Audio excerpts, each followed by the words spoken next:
Hi guys and welcome to Avalanche's Final Fantasy VII playthrough. We're now in our fourth segment, the Coral Area part, which consists of 3 portions.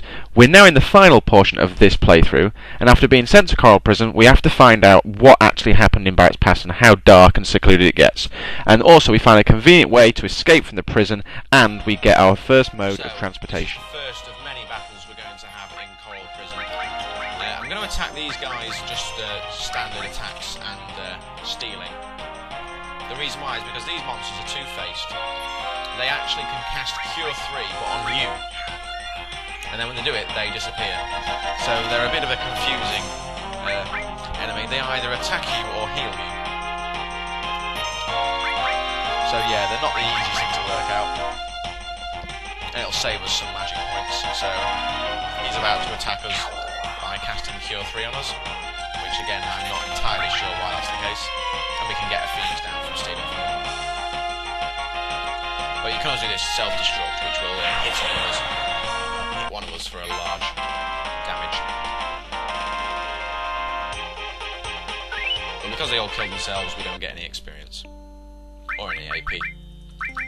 So, as we're moving around in this episode around Coral Prison, we're just going to do a bit of training, find out what's exactly going on. You'll notice there's a Shinra buggy there. Now, I'm just going to show you what exactly happens in the story. First of all, so if you go to the front desk here, you can get some sleep here for free. You know, you're in a prison, so you're not exactly going to be sleeping in 5-star hotels.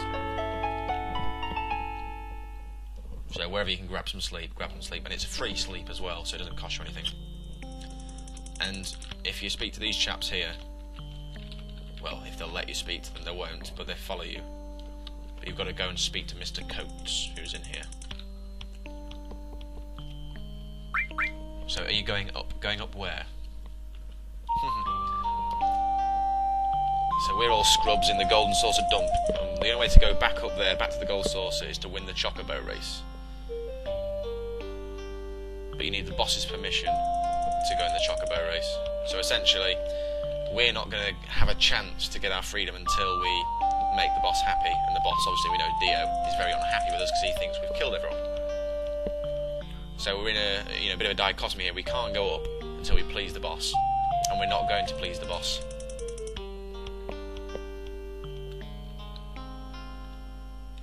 And they're saying to us, I'd advise us to stay out of the desert, because once you go in, you can't get out. So the advice we've been given so far is avoid the desert, and that's about it. Now Cloud is about to cast his new limit break here, which is Blade Beam. It's a very interesting attack. Essentially, it attacks one person for a lot of damage, and then splits out to hit every single other person. When it splits out, though, it does a lot less damage. So just be aware of that. There are some monsters around here that can cast a mug on you and steal items from you. So just watch out when they do this. Because if they now run away, you won't get the item back. So he's stolen a Molotov off me. So I want to try and now kill him before he runs away. So now I've killed him, I get a Molotov back.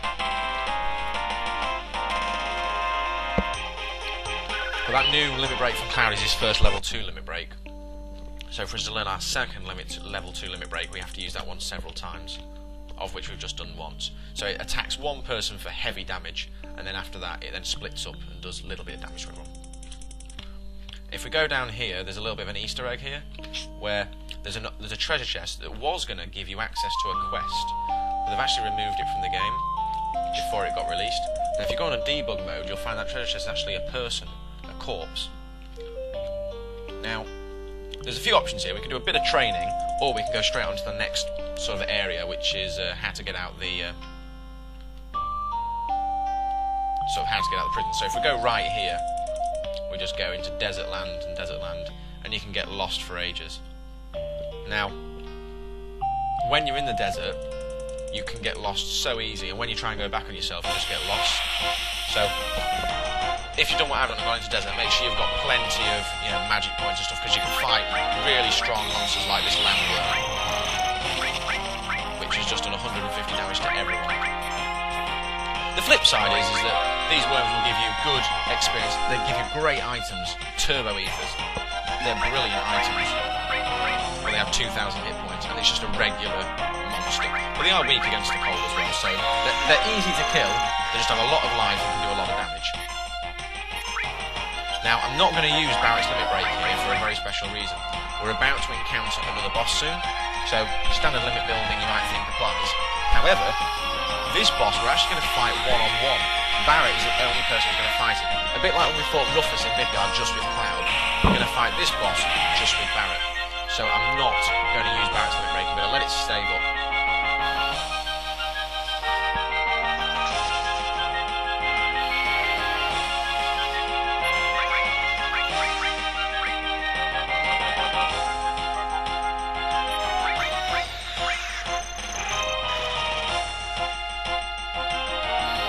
I'm not worried too much about Barret's magic points, because the boss that we're facing will use a fair bit of magic against, but the main thing we're going to be doing is using the items that we've been collecting, such as the molotovs and the right arms and things like that. Yeah, we've got over 100 magic points, so we don't really need to worry too much.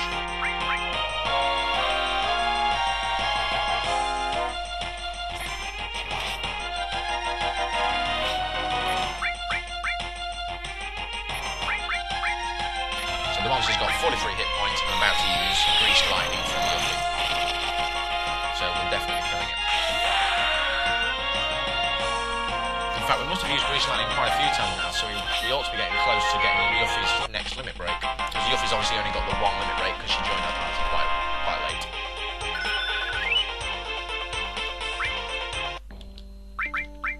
So what I'm going to do now, I'm going to fade out until we get back to the prison from the desert after we've done a bit more of our training, and then we're going to go on to fight the boss. I should just point out as well, whilst you're in the desert, if you ever do get lost, sometimes it is impossible to get back.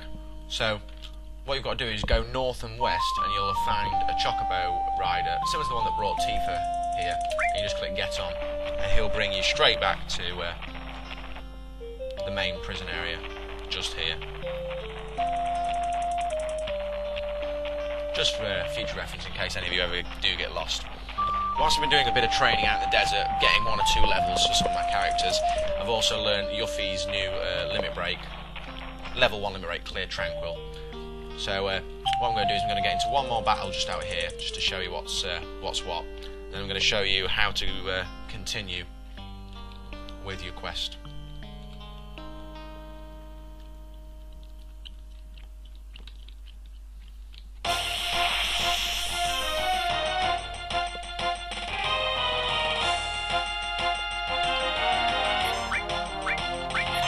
Now these enemies, bull modes, they can also cast Matter Magic like the enemies at the start could. So it's worth just paying a note to them.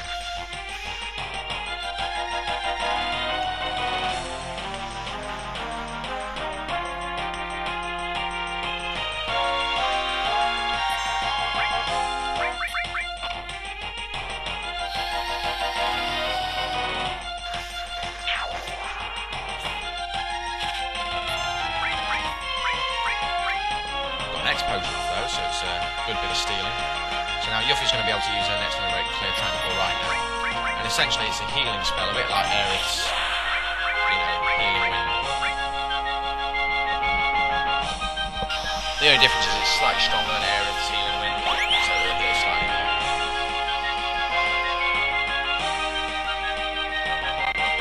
And now we've also got Barret's limit break complete, so we don't need to do any limit building because Barret's the only person we're going to be fighting with. So all we need to do now is just go back, use a tent or get free rest, and then go towards where we're going to be fighting our boss battle. So I'm going to fade out now until we get to the area where we're going to be fighting our boss. So now we're fully rested and we're ready to head on towards the boss battle. What you need to do, come back out to here, and then you need to head through these gates here where that guy was stood, who's now sadly dead. And then you'll see this chap wandering. All you need to do is you need to go forward, but not too far, until you see this guy. And then if you go east here, you'll get onto a junkyard. And all you do is you walk through the junkyard and through here, but I'm going to warn you, before you go through here, you need to prepare yourself. Now, because this is a one-on-one fight with Barret, you need to be very careful about what you equip him. So he's got 7 pieces of materia slots on this sort of setup. So what you've got to do is you've got to make sure you've got 7 pieces of materia that he will use. So the first thing is you need all of the summon materias. So I'm going to remove Shiva and Ifrit. The reason why is because even though you can only use these once, in a boss battle you want to use all of your strongest materias. So he's got all those. Next, he needs a couple of strong materias, so he's got a really good fire spell there, and some earth materia. Then he has to be using a restore materia. Now Yuffie's the one who's got our leveled up restore materia, so I'm going to take the restore materia and put it on Barret instead of throw. So he's got fire and earth as his attacking materia, restore is his healing materia, and then Chocobo, Ifrit and Shiva his summon, and he's got one slot left. Now, ideally you want to be looking to steal and sensitive and stuff like that, but also you need HP+. So what I'm going to do is I'm going to make the conscious decision not to have earth, swap that for HP+, and then put in steel. So my setup advised is the 3 summon materias, 1 type of attacking materia, ideally with a level 2 spell. I've got fire 2. He doesn't have any elemental resistances, so you don't need to worry about that. A curing materia, HP+, and steel. Now, that would be sort of like a pro setup. What I'm going to do is I'm going to get rid of the Chocobo, albeit at level 2, and swap that for sense, just so people can see how strong he is and the strategies I would use to sort of combat this. So I'm going to cast Cure on him, so he's got almost full MP, full HP, and now I'm ready to fight. So I'm going to run away from this battle because I don't want to sort of lose any.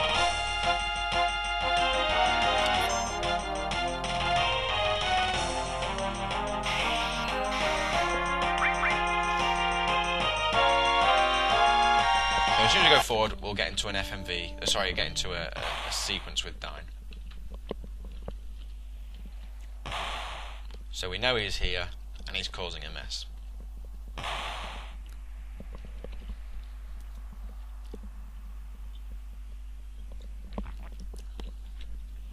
Now there's a voice he hasn't heard in years.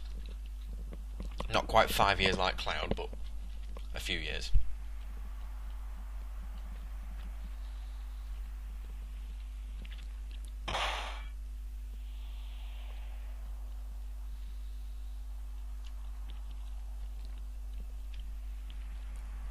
So, Eleanor, obviously his wife, same as Myrna, Barret's wife, both were burnt alive in the fire of Corel that Shinra caused.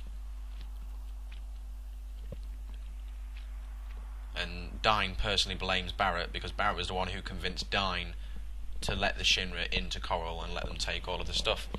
So obviously, Shinra's excuses aren't going to make the Corel people understand he doesn't care anymore.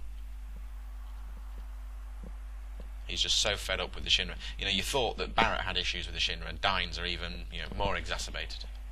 He wants to destroy everything, kill everyone, just, go into a circle of destruction.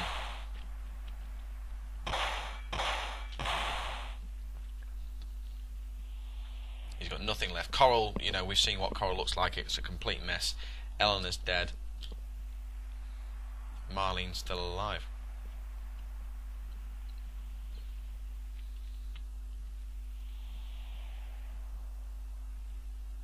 Now, up until now, we've always assumed that Marlene was Barret's daughter. And she's in Midgar. So Barret and Dyne want to fight. Well, Dyne does anyway. Eleanor's all by herself, have got to take Marlene to her. In other words, he wants to kill Marlene. And Marlene wants to see her mum, doesn't she?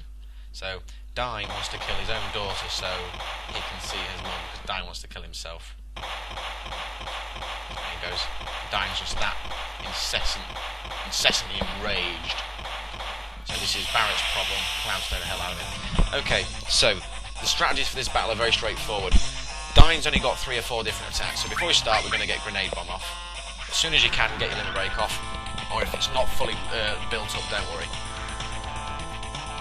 And then because I'm trying to show you guys how strong Dyne can be, I'll cast Sense as soon as possible. Now that's one of Dyne's stronger attacks, the S-Mine. On your game it'll do around about 100 damage, but on my game I've sort of trimmed it up a bit more. So he only has 1600 hit points, but he will hit very quickly. He attacks almost as, twice for every one of yours. So I'm now going to cast Ifrit. Now if you'll notice, I've got quite a lot of hit points because I use the HP plus material. I would usually have about 850. Now, equipping the summon material does decrease your HP by more, but the summons do a lot more than regular attacks. So my regular gun would do, say, 50 damage. You know, a limit break does about 500, but the fire spells only do about 100, so Ifrit does a lot more. So one more hit, like he's just done now, I'm now going to cast Cure on myself. Now, because I've only got a level 1 Cure, I've got to be careful how quickly I use it, because it won't heal me completely. If you have a look, it only heals me by 400. And he does 100 damage.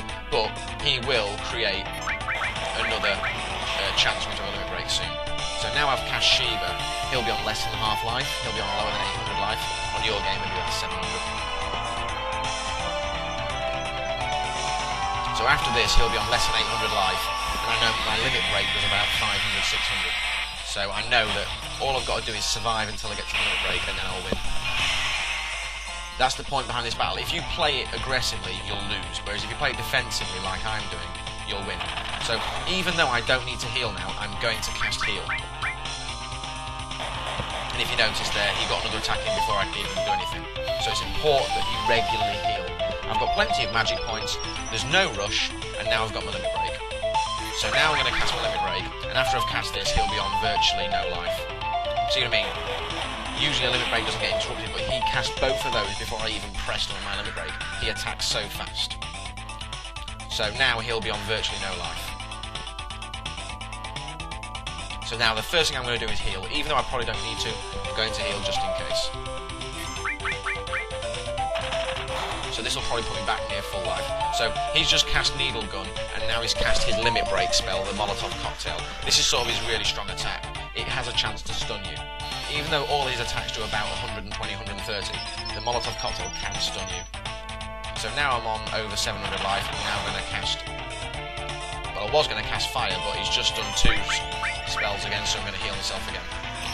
Now, you might think this is getting us nowhere, but if anything, it's just building up our limit break. You know, if you only attack using your limit break, you're guaranteed to do a lot of damage. And if you haven't got Grenade Bomb yet with Barret, don't worry, because Big Shot will also do a lot. So now I'm not going to heal, because I think I'm about to turn into a limit break. If I do, I'm going to cast a limit break and win. Yeah. So now that's got me the win. Essentially, to beat Dyne, you need 3 limit breaks, or 2 limit breaks and some spells. So I've cast 2 limit breaks there. He'll use a Molotov Cocktail.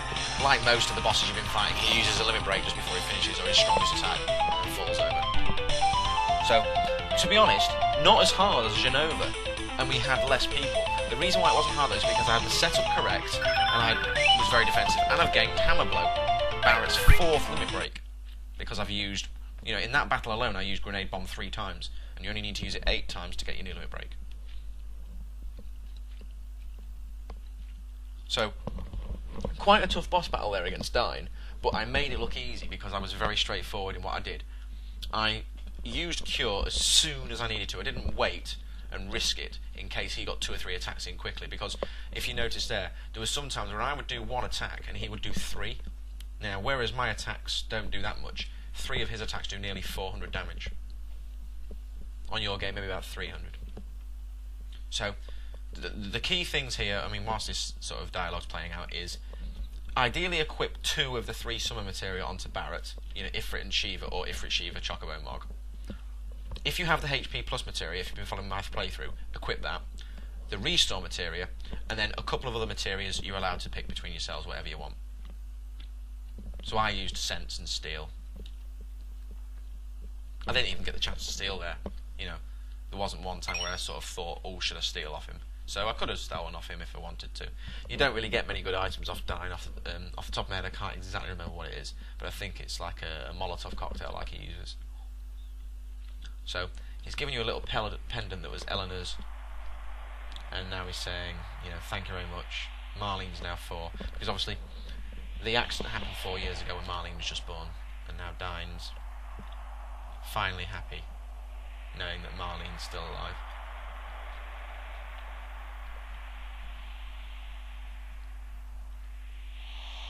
Obviously, throughout dialogue, he's saying, you know, he can't really go back to see Marlene anymore. You know, his hands are a bit too stained with all the people he's been killing. Not figuratively stained, but obviously, you know, he doesn't think of me a good enough dad. So all that was left for him was death. And then we go back to see Mr. Coates. Anyone want to go up?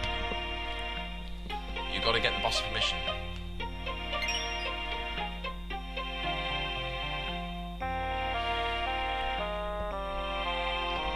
Did you kill Dyne? You know, Corel Prison apparently was a bit of a rough place, but Dyne didn't help. But I wouldn't tell Barret that. That was his best friend.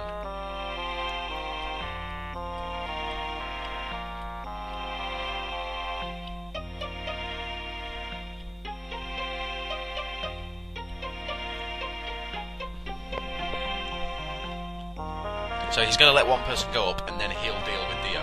In other words, he's letting one person go up against his will. So now we're going to go up and do one of the most sort of laborious tasks, shall I say, of Final Fantasy VII, which is Chocobo racing.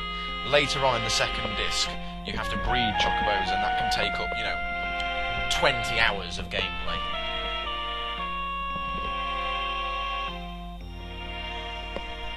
So, Mr. Coates is going to let you go up, but you need to find a manager and a Chocobo. But it's very lucky, we just found someone. We don't have a clue who this person is, but she's a real experienced Chocobo manager.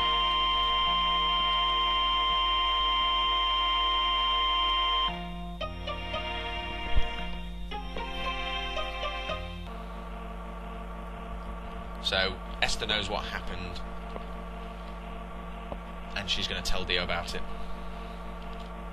So, what I'll do is I'll play through this while we're going up. First use assist to choose either auto or manual. This is the select button on the PlayStation. Always choose manual, never choose automatic, because it just doesn't give you the best strategy. So switch and cancel circle on X to speed up or slow down.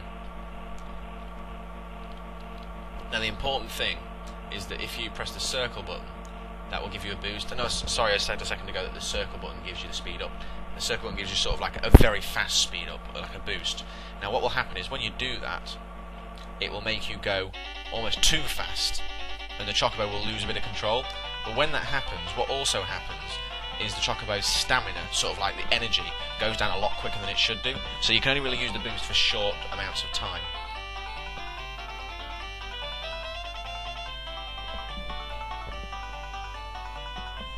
So here's one of the Chocobo jockeys, Joe.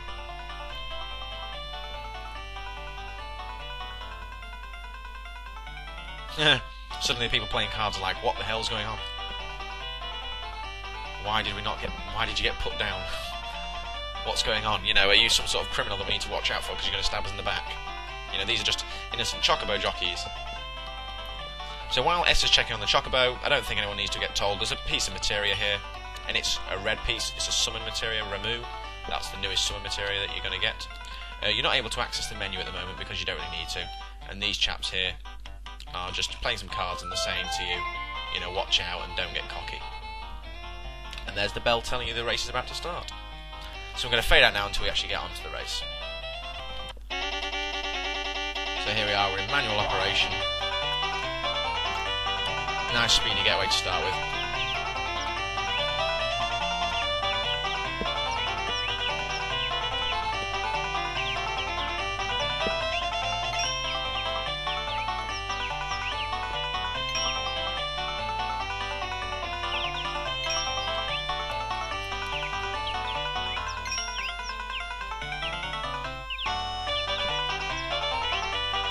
Obviously, whilst you've got an early lead, you've just got to watch out for your stamina and make sure you don't use it up too quickly.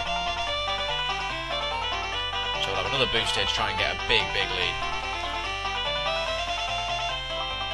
So as you can see on the map at the top right corner, I have got quite a big lead, but that's only going to get smaller when people start sprinting to catch me.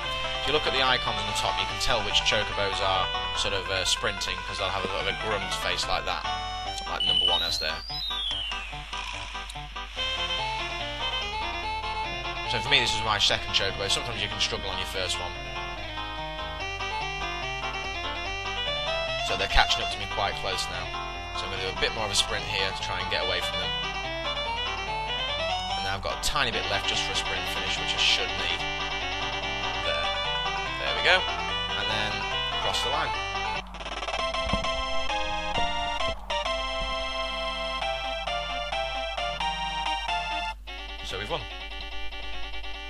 basically it.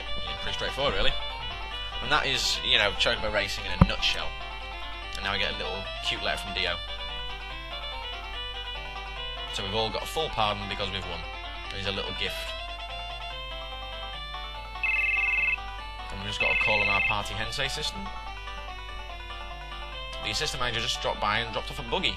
We can go over deserts and rivers no problem. After waiting outside. And the letter continues. He recently met Sephiroth. He's pretty popular. And he was heading towards Gongagar, south of the river. If you ever get your own Chocobo, Esther will look after them for you. So now we get a chance to make a party, which I want to make as this party, but I'm going to put Barret in the middle. And now, we have a buggy to drive. They can cross shallow rivers and deserts. You can either enter Costa del Sol and Junon by the buggy and hitch a ride on the cargo ship. And that's going to be the next thing we're going to do in one of our sort of sub-quest plots, if you like.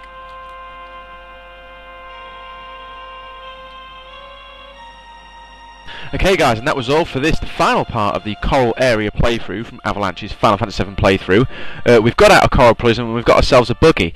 Now, before we continue with the next part of our quest, which involves us going to the home of Red 13, where he's from, we're going to do a bit of side questing. So the next sort of segment of this playthrough will consist of some side questing, a bit of grinding, but also getting a few sort of items and things.